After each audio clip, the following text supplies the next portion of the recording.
بسم اللہ الرحمن الرحیم۔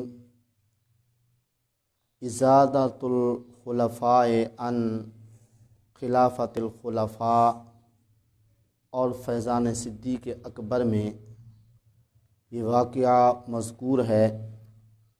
حضرت ابو بکر صدیق رضی اللہ تعالی عنہ فرماتے ہیں، ایام جاہلیت میں ایک دن ایک درخت کے سائے میں بیٹھا ہوا تھا، تو اس درخت کی ٹہنی میرے قریب آنے لگی، یہاں تک کہ میرے سر سے آ لگی۔ میں یہ دیکھ کر حیران ہو رہا تھا اور دل میں کہہ رہا تھا یہ میرے ساتھ کیا ہو رہا ہے۔ تو اس کے بعد اس درخت سے آواز آنے لگی کہ اے ابو بکر، فلاں وقت پر ایک اللہ کا سچا نبی ظاہر ہونے والا ہے، تم ان پر ایمان لا کر اور ان کا دوست بن کر سب سے بڑے سعادت مند بن جاؤ۔ میں نے اس درخت سے کہا کہ تم وضاحت کرو کہ وہ کون ہیں جو اللہ کے سچے نبی بن کر ظاہر ہونے والے ہیں، ان کا نام کیا ہے؟ تو اس درخت سے آواز آئی کہ ان کا نام ہے محمد بن عبداللہ بن عبد المطلب بن ہاشم۔ میں نے کہا وہ تو میرے دوست اور حبیب ہیں۔ اب وہ کس طرح پہلے دوست اور حبیب تھے، اس بارے میں غور سے سنیے۔ مکہ شریف کے ایک محلے میں بہت بڑے تاجر تھے جن کی تجارت یمن اور ملک شام تک پھیلی ہوئی تھی۔ ان میں حضرت خدیجہ رضی اللہ عنہا بھی تھیں، اور آقا کریم صلی اللہ علیہ وسلم کی شادی ہو گئی تھی۔ وہ بھی اس وقت اس محلے میں حضرت خدیجہ رضی اللہ عنہا کے گھر میں رہا کرتے تھے۔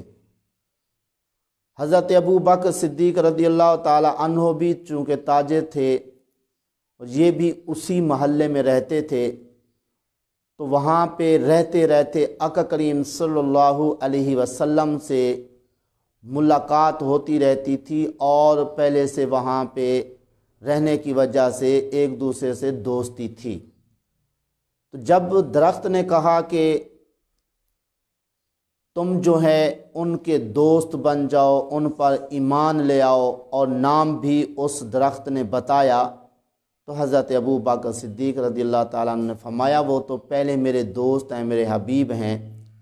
حضرت ابو بکر صدیق رضی اللہ تعالیٰ عنہ نے پھر اس درخت سے فرمایا، اے درخت، جب وہ اللہ کے سچے نبی مبعوث ہوں تو مجھے خوشخبری دینا۔ چنانچہ جب آقا کریم صلی اللہ علیہ وسلم نے اعلان نبوت فرمایا تو اس درخت نے مجھے خبر دی کہ اے ابو بکر، وہ اللہ کے سچے نبی مبعوث ہو گئے ہیں اور آپ اسلام میں سب سے سبقت کر جائیں گے۔ بس یہ بات سنتے ہی میں صبح آقا کریم صلی اللہ علیہ وسلم کی پاک بارگاہ میں حاضر ہوا۔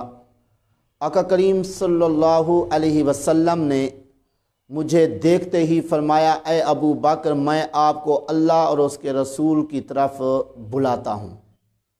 بس اتنا حضور نے فرمایا، میں نے اس کے بعد کہا، اشہد ان لا الہ الا اللہ وانک رسول اللہ، میں گواہی دیتا ہوں اللہ کے سوا کوئی عبادت کے لائق نہیں، اور بے شک آپ اللہ کے رسول ہیں، اور آپ کو اللہ پاک نے روشن چراغ بنا کے بھیجا ہے۔ بہرحال فرماتے ہیں میں ایمان لے آیا، اسلام قبول کر لیا۔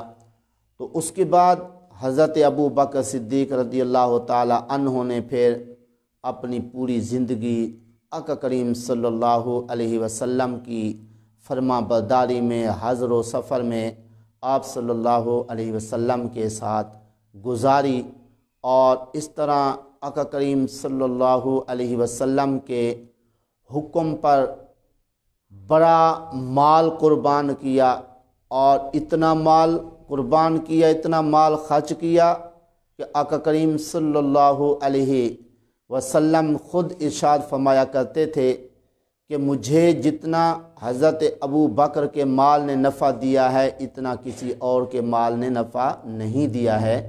تو بہرحال حضرت ابو بکر صدیق رضی اللہ تعالی عنہ ہر موقع پر آقا کریم صلی اللہ علیہ وسلم کے ساتھ رہے، اور اپنی جان، اپنا مال، اپنی اولاد قربان کی، یہاں تک کہ حضرت ابو بکر صدیق رضی اللہ تعالی عنہ نے اپنی صاحبزادی کا نکاح بھی آقا کریم صلی اللہ علیہ وسلم کے ساتھ کر دیا، اس وقت کے جب کہ یقین تھا کہ آقا کریم صلی اللہ علیہ وسلم کا وصال پاک ہوگا۔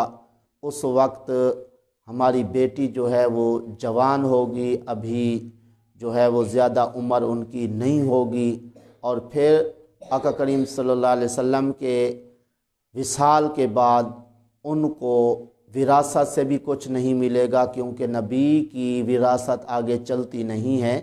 تو اس طرح آقا کریم صلی اللہ علیہ وسلم پر جو ہے وہ سب کچھ قربان کیا، تو جس سے ہمیں سبق ملتا ہے کہ ہم بھی آقا کریم صلی اللہ علیہ وسلم کے دین کی خاطر، آقا کریم صلی اللہ علیہ وسلم کی ناموس اور عزت کی خاطر سب کچھ قربان کریں۔ دعا ہے اللہ تعالیٰ کی پاک بارگاہ میں جو کچھ کہا صحیح عمل کی توفیق عطا فرمائے۔